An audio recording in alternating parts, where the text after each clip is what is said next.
Well, good evening, good day, good morning, and namaste, everyone, from wherever you join in. Thank you. My name is Mamta Gurun. I'm in the role of a moderator here today. I am an independent consultant, currently also serving as an advisor for Asia Pacific at Global Child Nutrition Foundation. Well, welcome to today's session, which is focusing on the evidence and data School Meals Coalition Week. For the next 60 minutes now, or a little bit longer, I know we had some technical issues logging in, but I hope everybody is lined up. We will look forward to a robust sharing and learning session. We'll hear from a vibrant group of speakers, representatives from the United States Department of Agriculture, the Australian Centre for Pacific Research, as well as the Swedish Food Agency. We also have the African Union Development Agency represented, and of course, a representative from the Global Child Nutrition Foundation will be covering various facets of evidence and data in the context of GCNF's recently released Global Survey of School Meals report. I trust most of you may have received and gone through it. For those who are not familiar, just to provide a quick background, GCNF is a US-based NGO and launched the Global Survey in 2019. The aim was to collect a standard set of data from all countries about school meals, including countries that does not have a school meal, and to do it at regular intervals. Certainly an ambitious feat, especially with the modest budget that the organization had, and dare I say, a small team. In 2019, for that particular survey, we got response from 105 countries in the first round. And for the second round that just concluded earlier this year, response was at 137 countries. An impressive result, especially considering that the 2021 data collection happened mostly in the context of the global pandemic that we were all experiencing together. So I think in a way, it's really telling of the importance and the need of evidence generation and data collection. So we're here gathered today to further unpack what we learned from this process, where we go from here, and what does it mean for the school feeding community. Very quickly, in terms of the format, each panel member will first provide comments, and then will be followed by a floor discussion. I see we have a number of people already joining us on this webinar. We invite you to engage with us if there are questions, share with us in the chat, and please do indicate where you're joining. And if there is a specific speaker that you're directing your questions to, feel free to do so. So, thank you again. And without further delay, I'd like to invite a first speaker, Lindsay Carter. Lindsay represents USDA and has been the McGovern-Dole director since spring of 2020. She previously served as a McGovern-Dole program analyst for over 5 years. Lindsay will provide insights on the rationale for the Global Survey of School Meals program from the perspective of a founder. She'll remark a little on what gap the survey has helped fill and what value does it add to USDA. So Lindsay, the floor is yours. Over to you. Thank you so much, Mamta. Very welcome to be joining this distinguished group today and providing some brief remarks. So as noted, coming from the USDA Department of Agriculture, representing the McGovern-Dole International Food for Education and Child Nutrition Program. We are celebrating 20 years of the McGovern-Dole program, which was named in honor of the late Senator and Ambassador George McGovern and late Senator Bob Dole in their tireless pursuit of improving education and child nutrition around the world and domestically. The McGovern-Dole program seeks to support school meals program, is a dedicated fund for supporting school meals programs in low and lower middle income countries. And those through holistic, we're looking to improve nutrition, improve primary education, reduce food insecurity through the use of US donated commodities, technical and financial assistance, and most recently under the 2018 Farm Bill, our legislation was adapted to also allow us to use up to 10% of our annual appropriation to support local and regional procurement, recognizing the importance of local and regional procurement to support homegrown school feeding approaches in many of the countries we target. We currently, since over the past 20 years, the McGovern-Dole program has reached over 31 million direct beneficiaries in 48 countries. Many of them are the primary school age children, serving over 5.5 billion school meals and sending approximately 1.3 million metric tons of US donated commodities. We receive an annual appropriation of about 200 million, and each year make between 8 and 10 new awards. So that's where we sit in McGovern-Dole. And we've been a proud partner of the Global Child Nutrition Foundation for many years, and in 2018 felt the importance of this activity of a global school meals survey in order to financially support some of the activities and the data collection. And as Mamta knows, it fills an important information gap, which really informs how we choose to program our McGovern-Dole funding. So there's a few reasons I wanted to highlight the importance to us, certainly as a donor organization, in investing in this program, and also how we see this, the Global School Meal Survey, as a critical tool and data information for supporting school meals. So first and foremost, on a very practical front, each year the McGovern-Dole program selects 8 to 10 priority countries and priority regions within those countries. We go through a consultative approach, but the results of the school meals survey really help us to better understand what is currently being supported in a country, the modality of the school meals, the type of school meals, and it's information that without the school meals survey, we would not have access to consistently. So it really helps us with that approach, providing the 2021 already snapshot in time, and looking forward to those next results in order to analyze. Helps us make sure that our programming is supportive, complementary, and doesn't duplicate or displace other support that is currently ongoing. So that's a key gap that it fills for us on a very practical level. It's also under the USDA McGovern-Dole approach over the past 20 years, have really made an effort. To shift towards results-oriented management and analysis over time.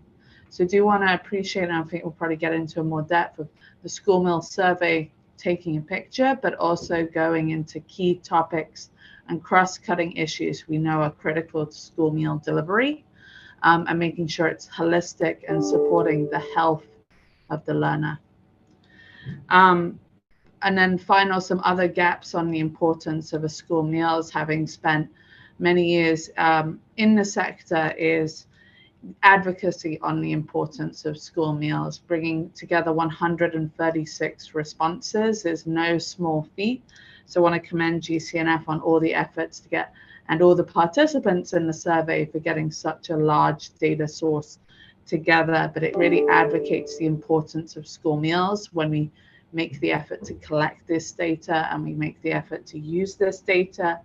And across that, the cross-country learning, really knowing from an initial learning point, we are very supportive under the McGovern-Dole program of South-South cooperation, of study visits, and this really sets the scene to know where those study visits may be most useful.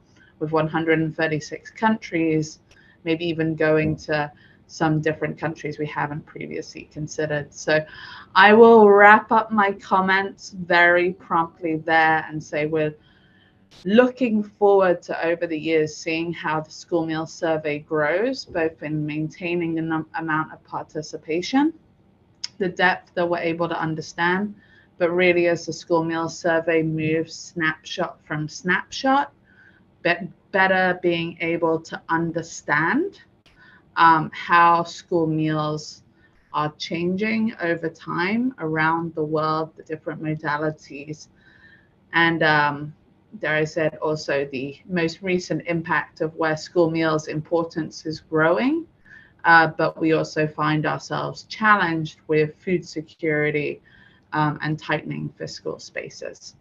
So with that, I'm very proud to wrap up my comments and look forward to engaging with this group in discussion. Thank you so much.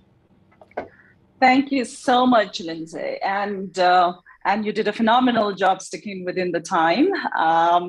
So moving on, we will go to our second speaker. But Lindsay, thank you for staying on. I know there are a lot of questions, at least that has come up to me. But we, again, encourage all of the participants to join in. And any questions you have, please do share. Our next speaker is Heidi Kessler. She's the Deputy Director at Gcnf. Her previous roles include Chief of Program Officer at the Chef and Foundation, and she's also worked as Executive Director of the Smarter Lunchrooms National Office at Cornell University, among other roles that she has held. Heidi will be speaking about 5 to 7 minutes, and she will provide perspectives on how people can access the survey outputs for the 2021 survey report that was recently launched, as well as a reference to the 2019. This is specific to the data set, the survey report, the country reports, and other summaries that have been produced. So Heidi, I give it to you to lead us through. Tell us what the next steps are for Gcnf when it comes to the survey, and also how those who are tuned in, but otherwise also can access all of the resources that is available at the moment. Heidi, over to you. Thank you, Mamta. Most appreciated. Can everyone hear me? Yes, we can hear you. Excellent. Thank you. And can you see my slides? Yes, we can. Okay, fantastic. Thank you, Mamta, for that kind introduction. And thank you, Lindsay, for all you have shared regarding the McGovern-Dole investment in the Global Survey of School Meal Programs. Honored to be with you all today. I'm going to start very briefly with just a bit of a background on GCNF. Most of you are all our friends and partners, so I will keep this very brief. We, of course, work with a very committed community of governments, civil society, and the nonprofit sector to ensure that hunger is not a barrier to learning for any child. We advocate for school feeding programs as a powerful investment in every child's human capital. We share innovations, challenges, and lessons learned among peers and provide support through forging valuable partnerships. And we also work to connect resources to those who most need them. We achieve the majority of our work through 2 flagship programs, the first being the Global Survey of School Meal Programs, and by connecting school meal leaders through the Global Child Nutrition Forum, which is gearing up to take place just 13 days from now. The Global Survey of School Meal Programs has gone through 2 successful rounds. Folks are probably aware that we try to increase the accessibility of engagement in the survey by providing it in a variety of languages. These are the languages that the survey is available in.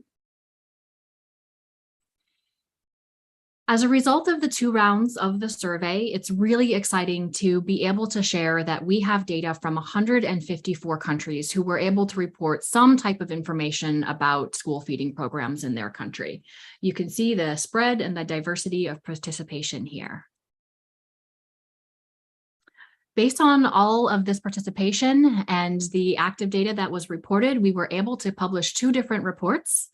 The first one, the school meal programs around the world, is based on school years that began in 2018. And the second iteration, which has just been published, is based on the school year that began in 2020.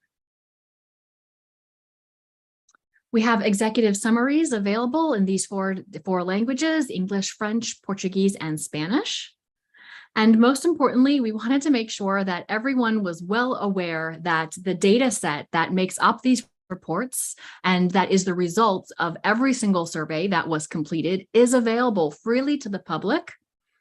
We want to make sure that everyone knows the wide treasure trove of information that is available in this data set. It covers not only the things that you might expect, like coverage and what's in the food basket and where is food being procured, but also how is the program being managed within the country? How are health and nutrition complementary programs being applied? What type of infrastructure are the schools and programs working with? What kind of emergencies have programs been facing prior to COVID-19 and beyond COVID-19? You can see some details about each one of the data sets here. And I want to make sure that folks know that you are welcome to reach out to GCNF at info@gcnf.org at any time, and we'll make the data set available to you. I'm going to stop sharing because there's one slide that is not showing up that I would like to speak on. So give me one moment to pull that up.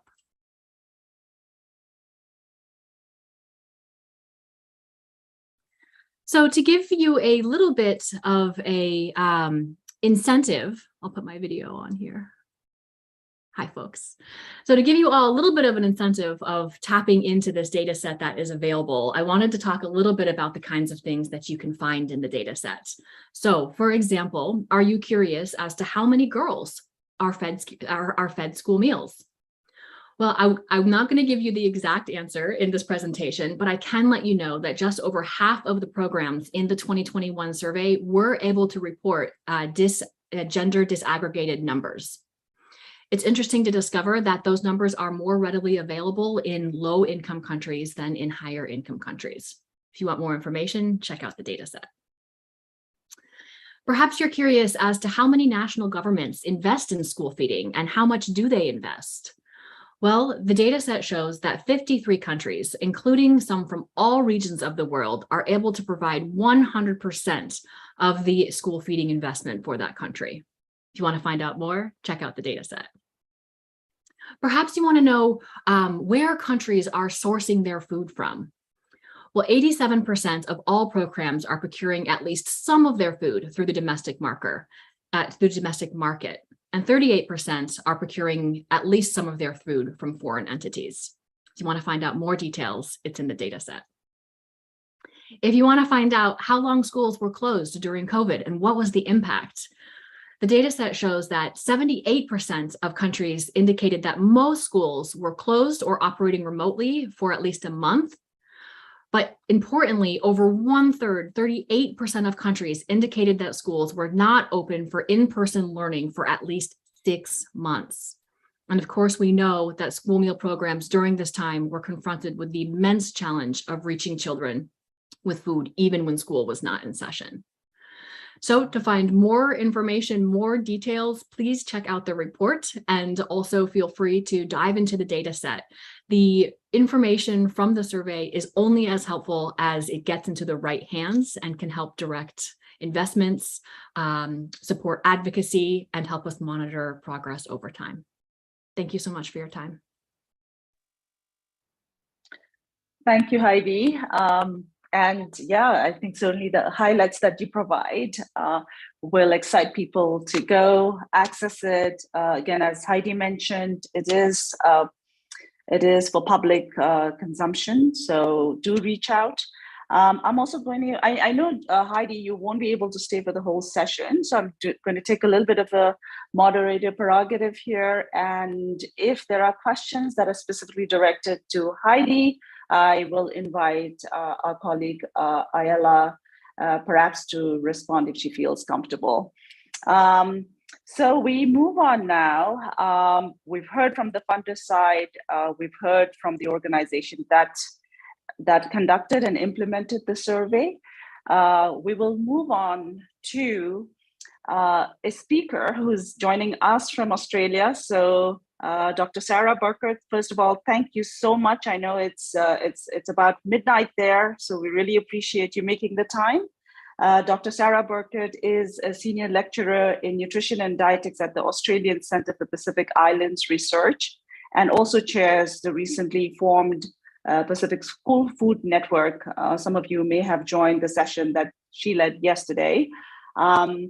She will be speaking from the perspective of a reviewer and share some of her reflections on what are the salient features that the 2021 report jumped up when she went through. What resonated with her mostly, what surprised her, what perhaps didn't surprise, but those are some of the areas that she's going to cover through this session. Dr. Sarah Burkert, over to you. The floor is yours. Thank you very much, Mamta, and to the wider GCNF team for the opportunity to be here.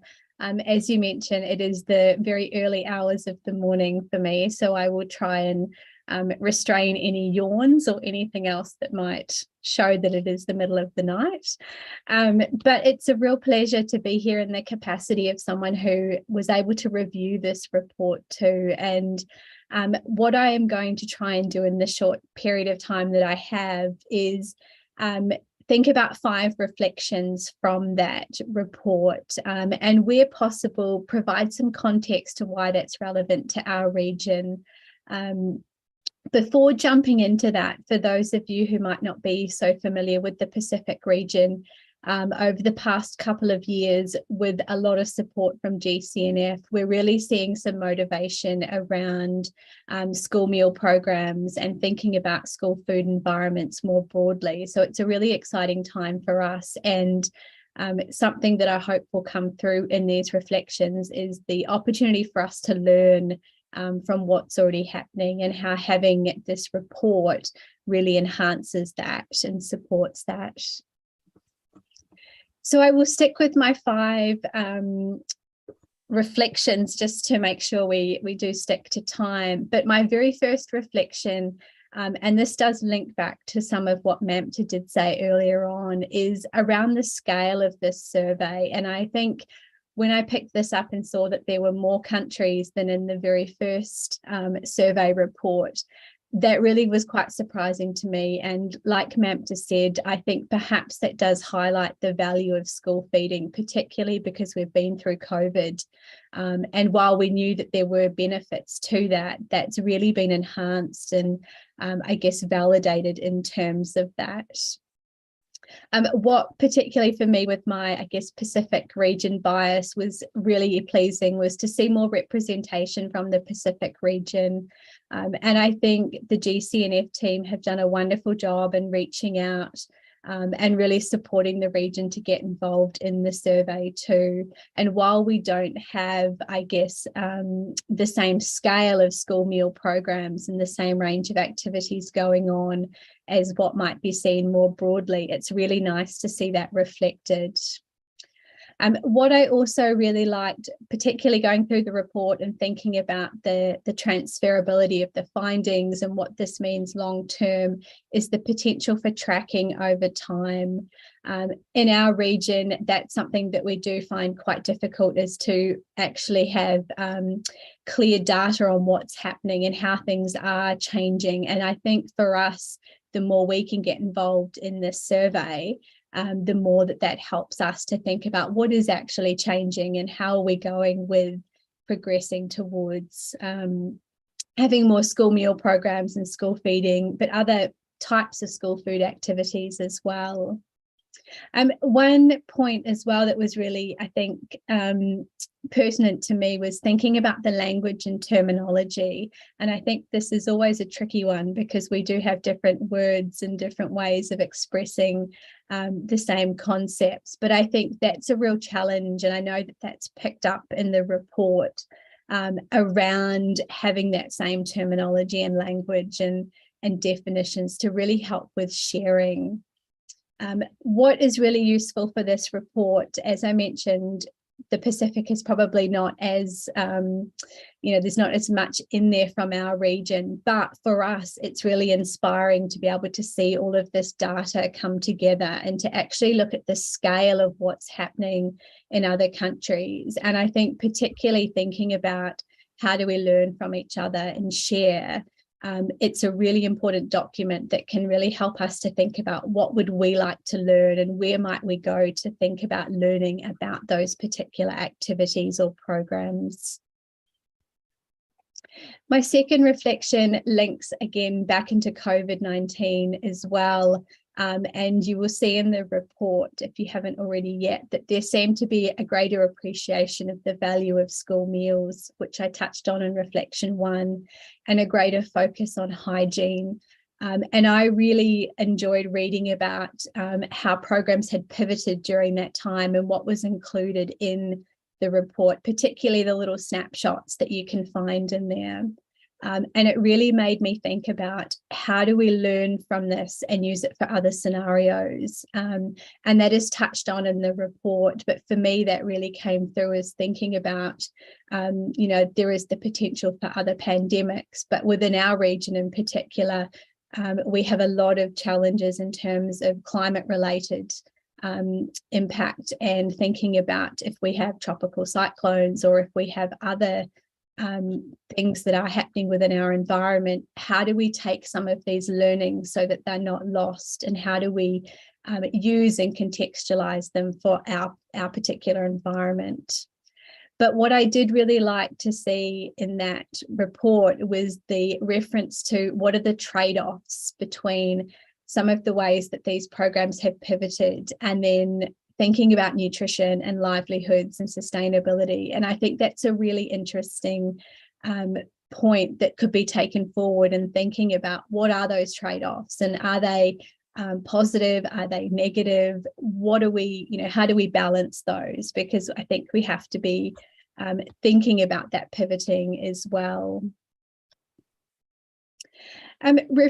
Reflection 3, this wasn't a surprise to me, but I have to say it was something that really struck me in terms of, I guess when you see the data, it really, hits home in terms of the difference in coverage across income groups.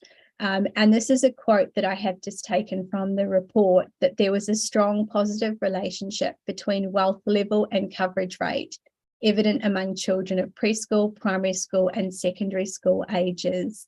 And it really prompted me to sit back and think about these gaps in coverage, and really thinking about how do we come together to further understand why this is the case. And I'm sure we have some insights or thoughts onto why that might be at the moment, but really delving into that, and also thinking about what are some of those concrete actions we can take to address that, because I think when you see that data, that it's really evident that there is that gap there, and there is some work to do in addressing that. My reflection 4 was around policy, and again, I found this really quite interesting, delving into the numbers around this, particularly around the fact that the private sector was reported as being involved in programs in 71% of countries, but only 18% of countries reported a policy that related to involvement of the private sector. And I think that's just really interesting to think about and reflect on. Why is that? What is potentially, happening in that space in terms of the disconnect between the policy but the involvement. What I also thought was really interesting was that 80% of the countries reported having a national school feeding policy. And when delving into that, more of those countries had a nutrition policy related to school feeding, but less had policies related to agriculture and school feeding. And there were links within this to the country income classifications. And thinking about this, it really, I guess, made me think about what are the opportunities for peer learning here, What are the barriers to policy? How can we learn from each other in terms of the difference of why there is more nutrition related policy? What is the advocacy that is happening in this space? Or what are the barriers to having policy that is linked to agriculture? It also made me think too about multi-sectorial policies, and that is something that we are thinking about in the Pacific region, of how do we bring together those key people who need to be involved in these programs. And what was particularly interesting was when I did look at who the key government decision makers were that the participants had reported, they were multi-sectorial, as we would expect. So I guess that's something that I think is quite interesting, is, what do we see in terms of multi-sectorial policies? And there's a lot of scope to delve into that and reflect on that. And reflection 5, probably because I am a research-based professional, was my one that I really delve into, and I could speak a lot to this. But the key things that I really enjoyed reading about in the research agenda part of the report, which I think was a great addition to that, was thinking about the typology of homegrown school feeding. And that links back again to that comment about terminology. Even in the Pacific, where we don't have many programs, as I mentioned, we are already seeing differences in terms of how people are naming programs or talking about those activities. And I think that is something we really need to think about, is, how do we understand what those are and how do we define them? I really enjoyed reading about waste in school meal programs, and it made me think there is potentially scope to think about, we know schools are having efforts put in place to limit food packaging and waste, but I'd be really keen to know who is driving this. Is it the children? Is it the parents? Is it the school staff? Who is driving that? And how is or can nutrition education be integrated into that as well? I think there is scope as well, and I'm really interested, I guess, to see in the future whether there are or there is any information around barriers and enablers to program sustainability. And you could pick up in the report, there were comments around that as well. And I think that that's something, particularly from a learning and sharing perspective, that we can really take from each other. And I really enjoyed reading the details on complementary activities, for example, the links to nutrition education. And I guess I was kind of sitting there thinking it's wonderful seeing snippets of this information. But what I think would be really useful too is around case studies and giving more information around how are these complementary activities linking into the programs that we're seeing. But of course, this is very challenging, and there's already a significant amount of information in this report.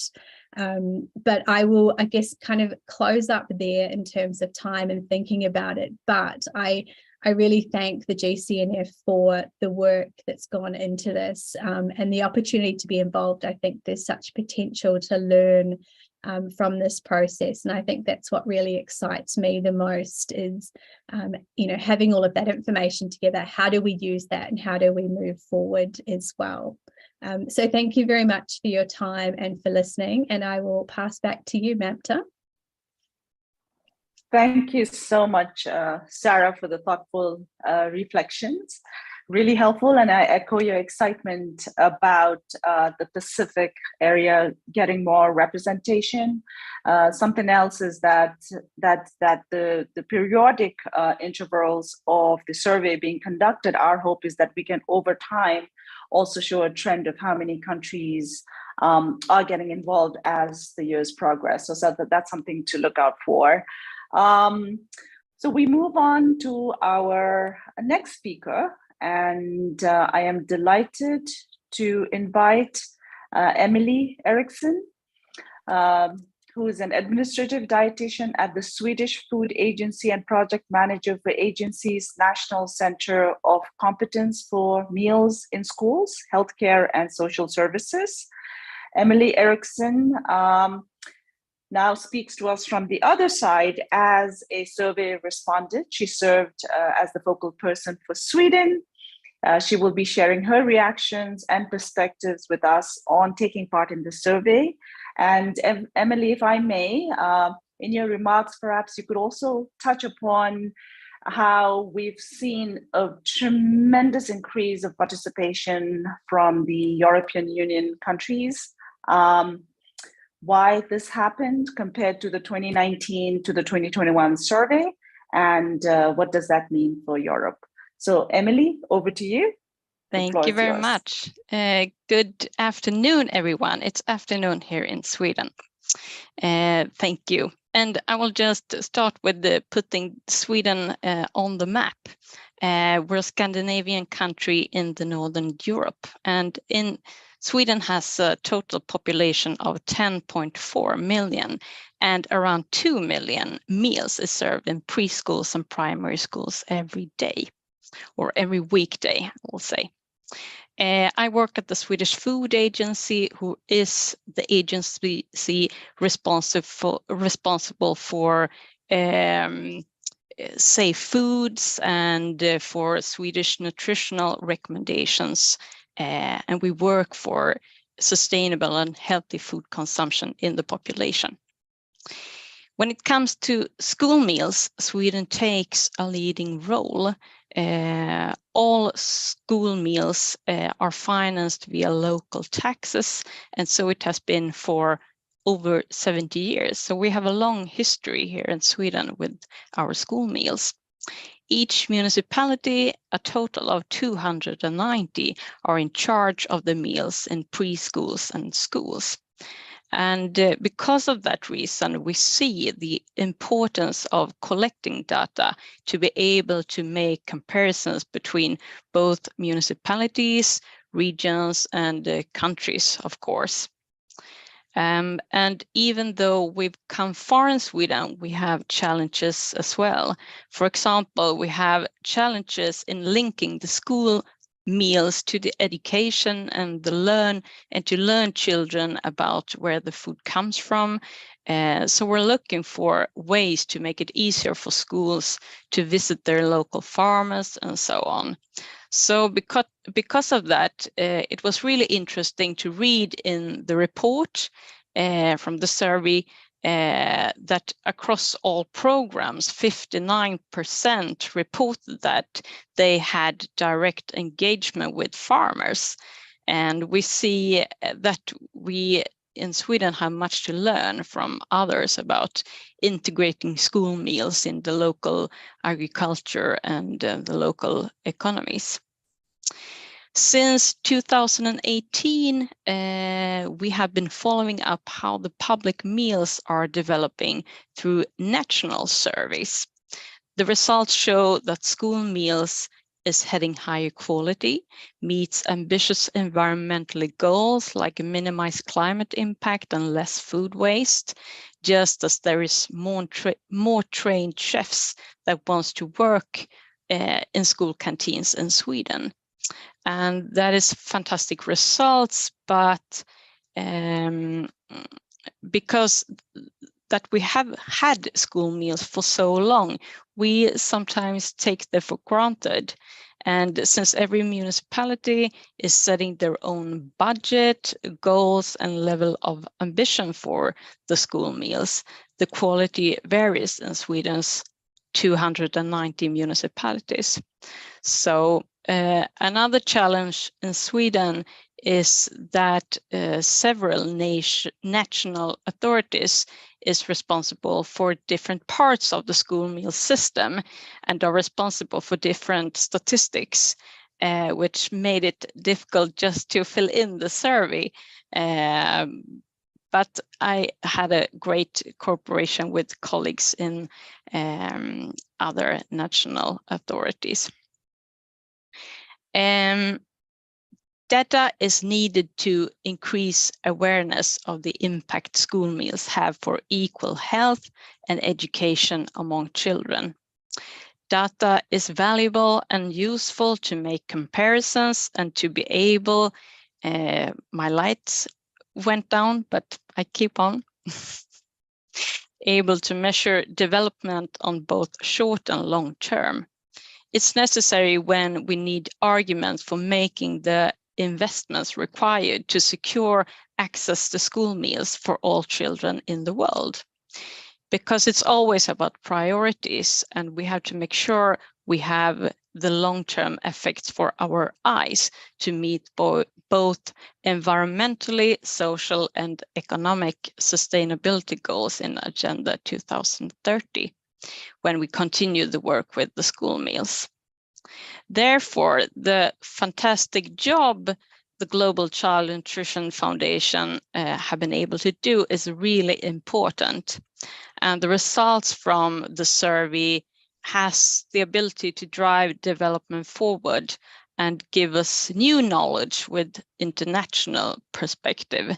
So I would like to say thank you and keep on going with a great and important job. Thank you very much. And over to you, Matma. You had a question for me, but I forgot it. We'll come back to that. I'm also being mindful of time. Thank you so much, Emily. I know you had a huge task filling the survey as well, so we really appreciate that. Just a quick reminder, if folks have questions, please put it in the Q&A, not the chat section of this webinar. Emily, from your presentation, what I got really excited about was you correctly identified, regardless of the income level, the challenges that are common when it comes to operation of school meals program, and that no matter what stage one is in, there's always an opportunity to learn. So that was really exciting to hear. So our final speaker for the session, delighted to invite Bibi Garci. Many of you must be familiar with her. She is the Senior Nutrition Officer for Policy and Programs in the Nutrition and Food Systems Division at FAO, but currently in secondment to the African Development Agency as a special advisor to the CEO since 2018. Bibi will be sharing with us today her commentary on African experience and the African perspective on school meal programs. What does Africa need when it comes to data or the generation of knowledge on this topic? I should also note that Benin will be hosting the upcoming Global Child Nutrition Forum, and as Heidi noted, about 13 days away. Which may feel relevant at this stage to really hear from Bibi. So Bibi, I welcome you and the floor is yours.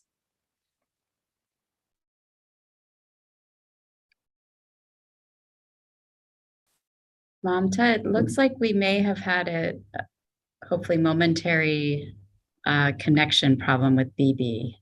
We do not see her anymore. We will try to get her back on the line. Okay. All right. While we do that, we could go back to Emily. The question was, in 2021, we saw a much greater rate of participation from European countries in the survey compared to 2019 during the first round. So according to you, why do you think that happened, and what does it mean for Europe? I know that's a big question. Thank you very much. Just from your perspective. Mm-hmm. I think that international, it has been a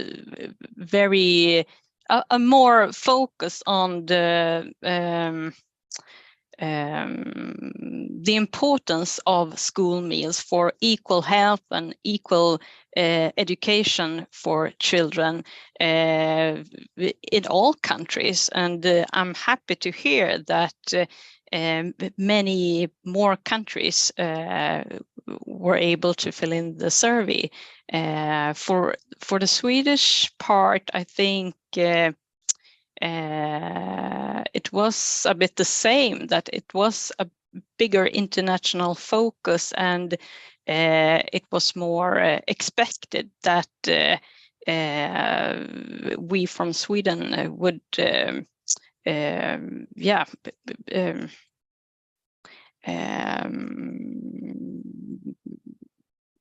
bring our data and yeah. Sorry, I lost the words. But I think a general bigger focus on the importance of school meals is one reason. Well, we're glad Sweden is included in the report. Again, thank you so much. Do we have Bibi with us yet? Not yet, unfortunately. Okay.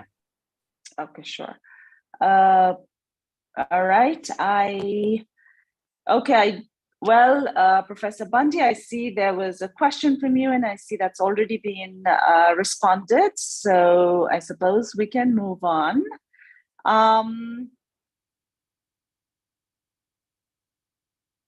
So Lindsay, I hope we haven't lost you and you're with us.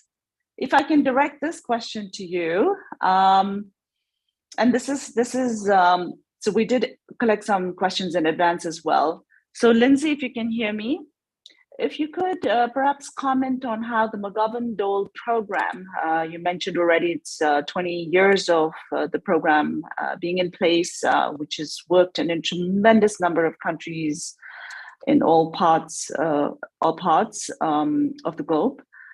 So if you can tell us now, the McGovern-Dole program has responded to shifts in an emphasis on domestic or local food procurement in school feeding programs. Have you seen a lot of that happening, and how the program has responded? Absolutely. Hopefully you can hear me. Thank you very much, Mamta, and for that question. It is a very thoughtful.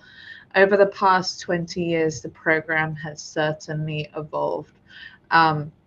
20 years ago, the McGovern-Dole program came into being through our United States Farm Bill, which is negotiated every 5 years. At the outset, it was the program was designed to provide U.S. donated commodities, financial and technical assistance. In addition to improving education, establishing school meals program, bringing nutrition to school-aged children, there's also written into our legislation the intention of building towards sustainability and ensuring the long-term effects of school meals and school meals activities. And the benefits of school meals, and I would really emphasize in that question that we're looking at holistic school meals programs. So I really appreciate the comments from Dr. Sarah Burkett on the holistic nature and the complementary activities in the nutrition education. From my years working on the McGovern-Dole program, the most significant legislative shift, and I think is a real emphasis on where we saw with homegrown school feeding, was the introduction of a local and regional procurement component to our legislation. Really began with a pilot back in 2010 to look at a kind of the LRP. We then had a separate local and regional food aid procurement program that ran from 2016 to 2019. And that was a separate program that was designed to complement McGovern-Dole activities and have programs running for 2 to 3 years. I think that's a key item of McGovern-Dole. We're looking at multi-year funding in support of these programs because no school meals program is built overnight. And then that really evolved most lately into the 2018 Farm Bill. We were able to incorporate it in our programs from 2020 onwards of having a local and regional procurement component. It's really the McGovern-Dole legislation has been able to follow the trends, but we've seen that it's really responding to what is coming out of the market, the advocacy, the importance, I agree, we need to be very careful in our terminology, but when we talk about homegrown school meals and how the benefits it brings, how it ties in children with their local food systems, it also provides a consistent, dedicated market for local producers. and bringing food security. So we have seen it evolve over time. It's something we're very proud of. It's also something we're still learning about, and we'll be kind of looking to different places around the world. And it's definitely a very interesting model because there's many different ways to cut the pie when it comes to what we call a homegrown school feeding modality. And so really appreciate that the survey is attempting to capture a lot of those modalities. But I also do agree, I think there's going to be space for really understanding the role of private sector and understanding the role, the different modalities, the benefits, and what, no one size fits all, but what are the benefits? And with that, Mamta, I see that our colleague Bibi is on the line, and I don't want to lose an opportunity for this audience to hear from her. So hopefully that responds to the question. Thank you, Lindsay. I was just going to cue you as well. And it's encouraging to know that the local regional procurement program complements the McGovern-Dole program. Bibi, welcome back. I know we lost you. I've already done your introduction, and we're also kind of coming close to the hour. So without further ado, can I invite you to share your commentaries on the African experience and the African perspective on school meal programs, especially in context of data collection, evidence generation, and generation of knowledge. Bibi, I hope you can hear us and are able to respond. Okay, yeah. What Africa needs to do when it comes to data, I think I have just, 4 quick points. One is to actively engage, the research and the academia, of African institutions so that we build the capacity across the board. Secondly, we need to really work with the locals at grassroots level so that we understand the real needs as even the perceived needs. Then we need to really think about designing research and surveys that are context specific and are responsive to the needs of the people on the ground. And then building capacity across the board so that when the results of the surveys come out, we know what to do with the data so that we can build evidence and program design from that. And also remembering the utilization of this evidence base and not to ignore the indigenous knowledge systems and to infuse them in the modern innovations as well as the old way of doing. So creating that innovative interface of the old and the new. Then coming to what did I notice, or any specific stats that emerged from the global survey.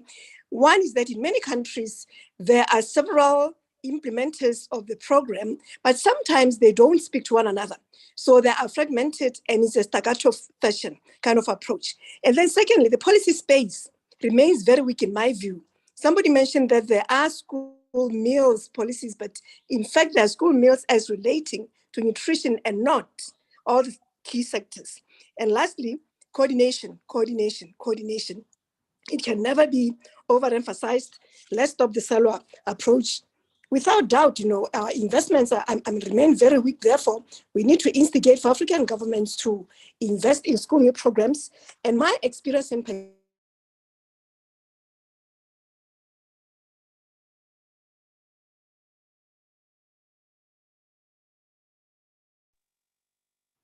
I think we might have lost connection with Bibi. Organizers, can you hear her, or is it on my end? We can no longer hear her or see her video, so I think it may be some additional connectivity issues. Indeed. So I think in the interest of time, we'll move on. Is it okay if you take a couple of minutes to wrap up? Yes, no problem. Okay, perfect. As much as there were a lot of interesting questions lined up, I do think we'd have to come to a close here. So to all of our distinguished speakers, thank you so much for taking time to share your insights. If I could invite you about 30 seconds closing thoughts on the knowledge that, we're currently experiencing a lot of attention towards school meal programs, which is great. But we also are aware that has not always been consistent over time. So how do we anticipate that attentions may wane or change, or funding may shift, or at some point? And if you could comment on how data, evidence generation, documentation, and such measures can help us prepare for that or mitigate for that when change inevitably will come. I hope my point was not too confusing, but essentially your closing thoughts on what we need to do to prepare. So we can go in the order of Ayala. Can I ask you to respond from GCNF, and followed by Dr. Sarah, Emily, Bibi, if you're still with us, and wrap it up with Lindsay. Thank you. Sorry, Mamta, can you remind me what I should say in these 30 seconds? I'm sorry. Just a closing thoughts on how do we prepare if attention shifts from school meals, the current attention we're getting for school meals program, if that shifts, and how we can use data, evidence generation to prepare for that shift. Thanks. Sorry for asking you to repeat that. So attention towards school feeding does go up and down. Funding from large pools of funding does fluctuate over time. And I think GCNF does have a role to play in that regard, in that GCNF is consistently focused on school feeding. And so we maintain this focus. We're going to keep at it and be persistent. We're going to have another round of the survey occurring in 2024. And so I guess that's my best response to that closing thought, that GCNF is going to be focused and tenacious and consistent. Thank you. Thank you, Ayala, for keeping it concise. Dr. Sarah, can I ask you for closing thoughts on the same line?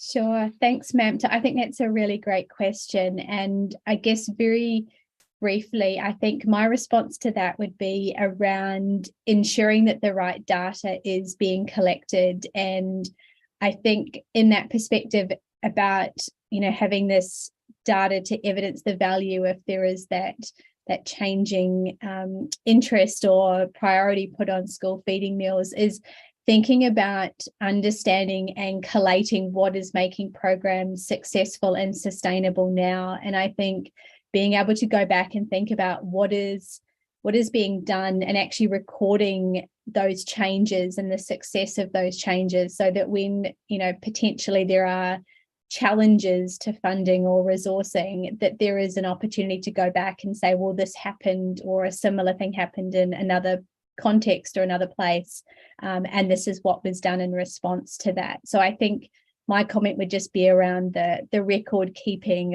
of that, and thinking about the aspect of sustainability, I guess. Thank you so much. Emily, quick 30 seconds, final thoughts.